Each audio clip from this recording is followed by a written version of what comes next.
Hello everybody, welcome back to my YouTube channel. My name is Vatika Singh and in today's video we will know how to make a lesson plan in commerce. But before starting this video, we would like to say something to you. Please like and share this video and subscribe my channel Vatika Singh, and don't forget to put on the notification bell so that you don't miss the upcoming videos. Friends, ये video मैं अपने एक subscriber के विशेष कहने पे मैं ये video बना रही हूँ। यहाँ पे हमारा प्रकरण है किराया खरीद पद्धति। तो चलिए फ्रेंड्स, हम इस वीडियो को स्टार्ट करते हैं। कॉमर्स में लेसन प्लान बनाने के लिए आपको सबसे पहले लिखना होता है पाठ योजना। इसको हम हेडिंग या टैग लाइन कहते हैं। इसको बिल्कुल ही बीचों बीच सेंटर में बोल्ड में और बहुत ही सुंदर ढंग से आपको इसको लिखना होता है। उसके बाद आप लिखते हो विद्यालय का नाम। आप जिस भी विद्यालय से अपना बीएड बीटीसी डीएलए कर रहे होते हैं उस विद्यालय का आपको यहाँ पे नाम लिखना होता है। उसके बाद आप लिखते हो दिनांक। जिस भी डेट को आप अपनी पाठ्य योजना बनाते हो उस डेट को आपको दिनांक में लिखना होता है। जैसा कि आप यहाँ पे देख पा रहे होंगे, दिनांक में हमने लिखा है 7 जुलाई 2020। उसके बाद आप लिखते हो विषय। यहाँ पे हमारा विषय वाणिज्य है, इसलिए हमने विषय में वाणिज्य लिखा हुआ है। जैसा कि आप यहाँ पे देख पा रहे होंगे, विषय में हमने वाणिज्य लिखा हुआ है। इसका मतलब यह है कि हम वाणिज्य विषय में पाठ्य योजना बना रहे हैं। उसके बाद आप लिखते हो चक्र। बच्चों को पढ़ाने के दौरान जो भी आपका पीरियड होता है उसी पीरियड को आपको चक्र में लिखना होता है। जैसा कि आप यहाँ पे देख पा रहे होंगे, हमने चक्र में फर्स्ट लिखा हुआ है। इसका मतलब यह है कि बच्चों के पढ़ाने का पीरियड यहाँ पे हमारा फर्स्ट है, इसलिए हमने चक्र में फर्स्ट को लिखा है। उसके बाद आप लिखते हो कक्षा। आप जिस भी कक्षा के लिए अपनी पाठ्य योजना बना रहे होते हैं उस कक्षा को आपको कक्षा में लिखना होता है। जैसा कि आप यहाँ पे देख पा रहे होंगे, हमने कक्षा में लिखा हुआ है 9th। इसका मतलब यह है कि हम 9th क्लास के लिए अपनी पाठ्य योजना बना रहे हैं। उसके बाद आप लिखते हो उप विषय। यहाँ पे हमारा उप विषय अकाउंट है, इसलिए हमने उप विषय में अकाउंट को लिखा हुआ है। अगर आपका उप विषय है तो आप उप विषय लिखोगे, अदरवाइज आप उप विषय नहीं लिखोगे। उसके बाद आप लिखते हो अवधि। टीचिंग करने के दौरान जो भी समय दिया जाता है उसी समय को, उसी टाइम को, उसी ड्यूरेशन को आपको अवधि में लिखना होता है। जैसा कि आप यहाँ पे देख पा रहे होंगे, अवधि में हमने लिखा हुआ है 35 मिनट्स। इसका मतलब यह है कि टीचिंग करने के लिए हमें 35 मिनट्स मिला हुआ है। उसके बाद आप लिखते हो प्रकरण। यहाँ पे हमारा प्रकरण है किराया खरीद पद्धति, इसलिए हमने प्रकरण में लिखा हुआ है किराया खरीद पद्धति। प्रकरण से मैं आपको यह बता दूं कि यह जो प्रकरण होता है यह पाठ का नाम ही होता है। इसको बिल्कुल ही बीचों बीच सेंटर में बोल्ड में और बहुत ही सुंदर ढंग से आपको इसको लिखना होता है। उसके बाद आप एक ऐसी सीधी लाइन खींच देते हैं। इसे हम ब्लैक बोर्ड एंट्री भी कहते हैं, इसे हम विषय का इंडेक्स भी कहते हैं। इस ब्लैक बोर्ड एंट्री में, इस विषय के इंडेक्स में हमने आपको विषय के बारे में संक्षिप्त में सारी जानकारी आपको यहाँ पे दे दी है। उसके बाद आप लिखते हैं सामान्य उद्देश्य। तो पहले मैं आपको यह बताऊं कि यह सामान्य उद्देश्य क्या होता है। जो विषय आप बच्चों को पढ़ाने जा रहे हैं उससे बच्चा क्या सीखेगा उसे ही हम सामान्य उद्देश्य कहते हैं और उसे ही हम सामान्य उद्देश्य में लिखते हैं। सामान्य उद्देश्य में हम अपने विषय से रिलेटेड 5, 6, 7, 8 पॉइंट्स हम अपने विषय के बारे में लिखते हैं। और एक इम्पॉर्टेंट और महत्वपूर्ण जानकारी मैं आपको यहाँ पे सामान्य उद्देश्य के बारे में दे दूँ कि जैसे कि आप वाणिज्य की 20 पाठ्य योजना बना रहे हैं तो आप अपने वाणिज्य की 20 पाठ्य योजना में यही सामान्य उद्देश्य आप बार बार लिख सकते हैं। यहाँ पे हमारा सामान्य उद्देश्य में पहला पॉइंट्स है छात्रों को कॉमर्स विषय के प्रति रुचि जागृत करके किराया खरीद पद्धति के विषय में विस्तृत जानकारी देना है। दूसरा पॉइंट्स हमारा यहाँ पे सामान्य उद्देश्य में है छात्रों को किराया खरीद पद्धति से होने वाले लाभ से परिचय कराना है। तीसरा पॉइंट हमारा यहाँ पे सामान्य उद्देश्य में है छात्रों को किराया खरीद पद्धति को परिभाषित करने योग्य बनाना। चौथा पॉइंट हमारा यहाँ पे सामान्य उद्देश्य में है छात्रों को किराया खरीद पद्धति का सारांश देने योग्य बनाना। पांचवा पॉइंट हमारा यहाँ पे सामान्य उद्देश्य में है छात्रों को किराया खरीद पद्धति का प्रयोग करने योग्य बनाना। छठा पॉइंट हमारा यहाँ पे सामान्य उद्देश्य में है छात्रों को किराया खरीद पद्धति के विषय में निष्कर्ष देने योग्य बनाना। उसके बाद आप लिखते हो विशिष्ट उद्देश्य। तो पहले मैं आपको बता दूं कि यह विशिष्ट उद्देश्य क्या होता है और ये कितने प्रकार के होते हैं। जो पाठ आप बच्चों को पढ़ाने जा रहे हैं उससे बच्चा क्या सीखेगा उसे ही हम विशिष्ट उद्देश्य कहते हैं और उसे ही हम विशिष्ट उद्देश्य में लिखते हैं। विशिष्ट उद्देश्य हमारे 3 प्रकार के होते हैं। पहला होता है हमारा ज्ञानात्मक उद्देश्य, दूसरा हमारा होता है बोधात्मक उद्देश्य, तीसरा हमारा होता है कौशलात्मक उद्देश्य। इन तीनों उद्देश्यों में लगभग आपको 2-2 पॉइंट्स लिखने होते हैं। ज्ञानात्मक उद्देश्य में पहला पॉइंट्स हमारा यहाँ पे ज्ञानात्मक उद्देश्य में है छात्रों को किराया खरीद पद्धति के अर्थ का प्रत्याशमन कराना। दूसरा पॉइंट्स हमारा यहाँ पे ज्ञानात्मक उद्देश्य में है छात्रों को किराया खरीद पद्धति के महत्व को स्मरण करने योग्य बनाना। बोधात्मक उद्देश्य में पहला पॉइंट्स हमारा यहाँ पे बोधात्मक उद्देश्य में है छात्रों को किराया खरीद पद्धति की कार्यप्रणाली की व्याख्या करने योग्य बनाना। दूसरा पॉइंट्स हमारा यहाँ पे बोधात्मक उद्देश्य में है छात्रों को किराया खरीद पद्धति के महत्व को स्मरण करने योग्य बनाना। कौशलात्मक उद्देश्य में पहला पॉइंट्स हमारा यहाँ पे कौशलात्मक उद्देश्य में है छात्रों को किराया खरीद पद्धति के तथ्यों का संकलन करने योग्य बनाना। दूसरा पॉइंट्स कौशलात्मक उद्देश्य में हमारा यहाँ पे है छात्रों को किराया खरीद पद्धति के आकार के बारे में प्रत्याशमन करने योग्य बनाना। उसके बाद आप लिखते हो सहायक सामग्री। तो पहले मैं आपको बता दूं कि यह सहायक सामग्री क्या होता है। जो विषय आप बच्चों को पढ़ाने जा रहे हैं उस विषय से जो भी टॉपिक आप बच्चों को पढ़ाने जा रहे हैं उस टॉपिक को बच्चों को समझाने के लिए आप ब्लैक बोर्ड पे जिन सामग्री का यूज करके बच्चों को वह टॉपिक आप एक्सप्लेन करते हो, समझाते हो वह टॉपिक बच्चों को, आप उसी सामग्री को हम सहायक सामग्री कहते हैं। और सहायक सामग्री के रूप में आप लिख सकते हो चाक, डस्टर, लपेट, श्यामपट्ट, प्रकरण से संबंधित सहायक सामग्री आदि। उसके बाद आप लिखते हो पूर्व ज्ञान। तो पहले मैं आपको बता दूं कि यह पूर्व ज्ञान क्या होता है। यह जो पूर्व ज्ञान होता है यह लगभग सभी का एक समान होता है, बस यहाँ पे क्या होता है कि पाठ का नाम चेंज कर दिया जाता है। पूर्व ज्ञान में आप लिख सकते हो छात्रों को खरीदारी की सामान्य जानकारी है, ऐसा आप पूर्व ज्ञान में लिख सकते हैं। उसके बाद आप बच्चों से प्रस्तावना प्रश्न करते हैं, जिसके लिए प्रस्तावना प्रश्न करने के लिए आप 3 कॉलम बनाते हैं। पहला कॉलम तो आप बनाते हैं क्रम संख्या का कॉलम, दूसरा कॉलम जो है कि आप बनाते हैं छात्राध्यापिका क्रियाओं का कॉलम, तीसरा कॉलम जो है कि आप बनाते हैं छात्र छात्रा अनुक्रिया का कॉलम। क्रम संख्या के कॉलम में आप छात्रों से पूछे गए क्वेश्चन के क्रम को लिखते हैं।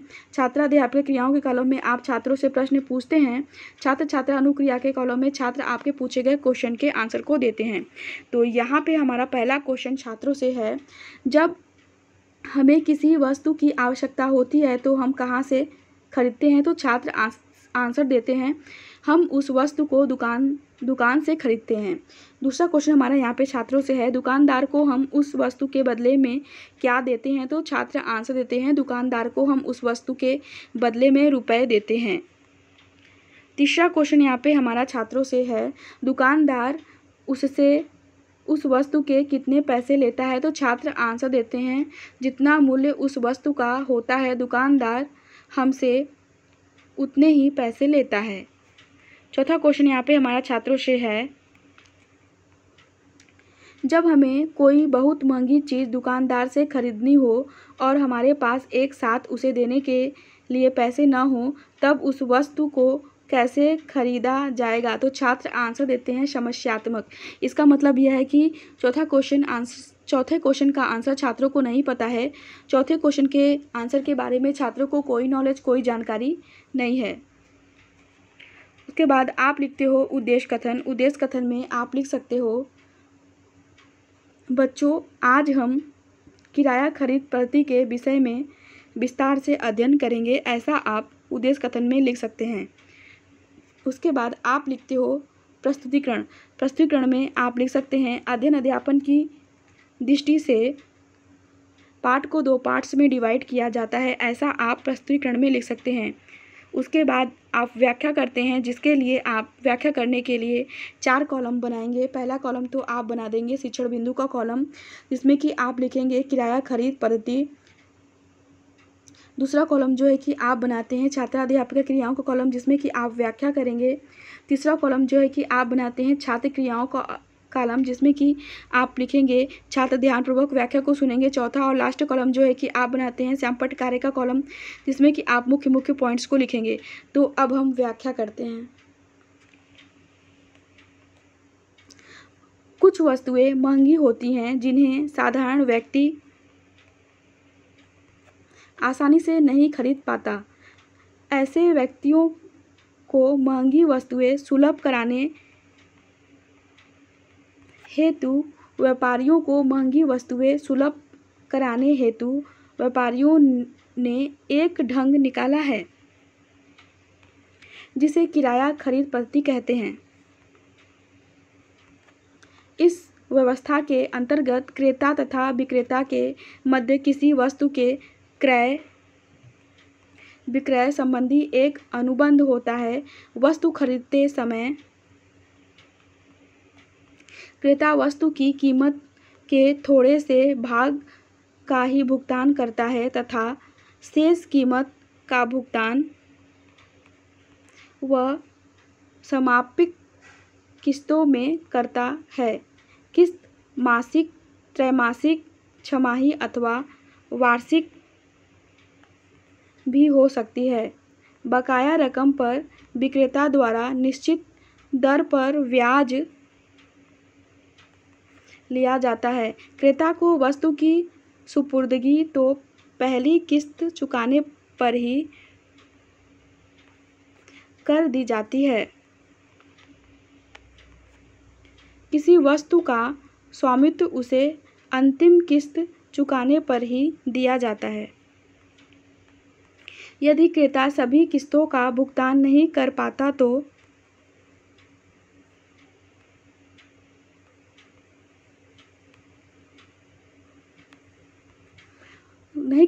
तो विक्रेता वस्तु को वापस ले लेता है तथा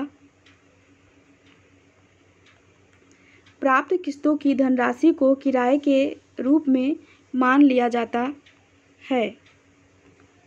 व्याख्या करने के बाद आप श्यामपट्ट कार्य के कॉलम में मुख्य पॉइंट्स के रूप में आप श्यामपट्ट कार्य में पहला पॉइंट्स आप लिख सकते हैं किराया खरीद पद्धति। इसमें पहला पॉइंट्स आप लिखेंगे क्रेता तथा विक्रेता के मध्य किसी वस्तु के क्रय विक्रय संबंधी अनुबंध होता है। दूसरा पॉइंट्स आप श्यामपट्ट कार्य में लिखेंगे पहली किस्त पर वस्तु की सुपुर्दगी। तीसरा पॉइंट्स आप श्यामपट्ट कार्य में लिखेंगे अंतिम किस्त पर वस्तु का स्वामित्व। व्याख्या करने के बाद आप छात्रों से बोध प्रश्न करेंगे। बोध प्रश्न करने के लिए आप 3 कॉलम बनाएंगे। पहला कॉलम तो आप बनाएंगे बोधात्मक प्रश्न का कॉलम, जिसमें कि आप छात्रों से पूछे गए क्वेश्चन के क्रम को लिखेंगे। दूसरा कॉलम जो है कि आप बनाते हैं अध्यापिका क्रियाओं का कॉलम, जिसमें कि आप छात्रों से प्रश्न पूछेंगे। तीसरा और लास्ट कॉलम जो है कि आप बनाएंगे छात्र छात्रा अनुक्रिया का कॉलम, जिसमें कि छात्र आपके पूछे गए क्वेश्चन के आंसर को देते हैं। तो यहाँ पे पहला क्वेश्चन हमारा छात्रों से है किराया खरीद पद्धति किन वस्तुओं को खरीदने में मदद करती है। तो छात्र आंसर देते हैं वह वस्तुएं जो महंगी होती हैं उन्हें किराया खरीद पद्धति से आसानी से खरीदा जा सकता है। दूसरा क्वेश्चन यहाँ पे हमारा छात्रों से है किराया खरीद पद्धति में वस्तु की सुपुर्दगी कब होती है। तो छात्र आंसर देते हैं वस्तु की सुपुर्दगी पहली किस्त पर ही हो जाती है। बोधात्मक प्रश्न बच्चों से करने के बाद आप फिर से व्याख्या करते हैं, जिसके लिए आप फिर से 4 कॉलम बनाते हैं। पहला कॉलम तो आप बनाएंगे शिक्षण बिंदु का कॉलम, जिसमें कि आप लिखेंगे किराया खरीद पद्धति से क्रेताओं को लाभ। दूसरा कॉलम जो है कि आप बनाते हैं अध्यापिका क्रियाओं कॉलम, जिसमें कि आप व्याख्या करेंगे। तीसरा कॉलम जो है कि आप बनाते हैं छात्र छात्रा क्रियाओं का कॉलम, जिसमें कि आप लिखेंगे छात्र ध्यानपूर्वक व्याख्या को सुनेंगे। चौथा और लास्ट कॉलम जो है कि आप बनाते हैं श्यामपट्ट कार्य का कॉलम, जिसमें कि आप लिखेंगे चौथा कॉलम जो है कि आप बनाते हैं श्यामपट्ट कार्य का कॉलम, जिसमें कि आप मुख्य पॉइंट्स को लिखेंगे। तो अब हम व्याख्या करते हैं। इसके लाभों को 2 वर्गों में बांटा जा सकता है। पहला है क्रेताओं को लाभ, दूसरा है विक्रेताओं को लाभ। क्रेताओं को इससे निम्नलिखित लाभ है। मध्यम वर्गीय लोग सुविधानुसार मूल्यवान वस्तुएं खरीद सकते हैं।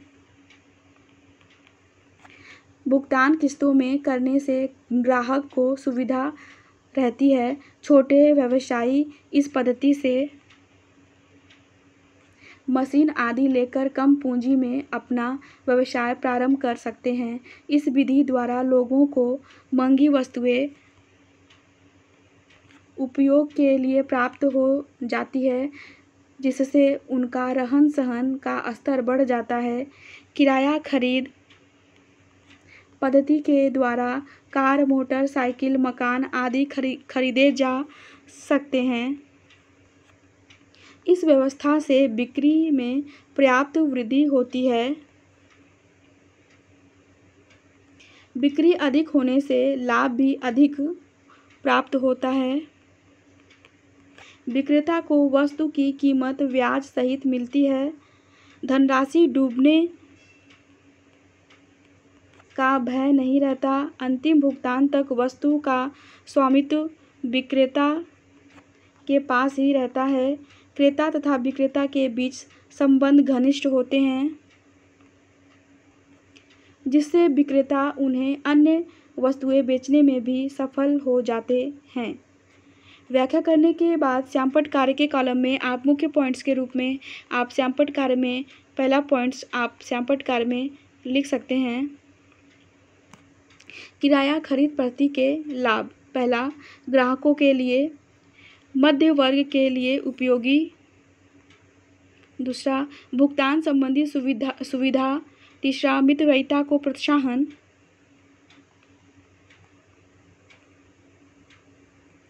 चौथा, निःशुल्क मरम्मत सुविधा। पांचवा, जीविका कमाने की सुविधा। छठा, कम पूंजी में भी व्यवसाय। सातवां, रहन सहन के स्तर में सुधार।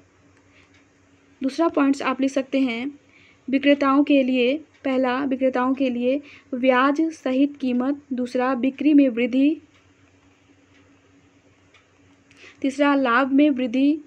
चौथा, ऋण लेना संभव। पांचवा, धनराशि की सुरक्षा। छठा, क्रेताओं तथा विक्रेताओं में घनिष्ठ संबंध।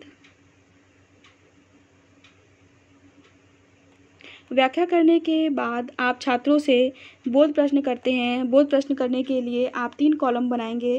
पहला कॉलम तो आप बनाएंगे बोधात्मक प्रश्न का कॉलम, जिसमें कि आप छात्रों से पूछे गए क्वेश्चन के क्रम को लिखोगे। दूसरा कॉलम जो है कि आप बनाते हैं अध्यापक क्रियाओं कॉलम, जिसमें कि आप छात्रों से प्रश्न पूछते हो।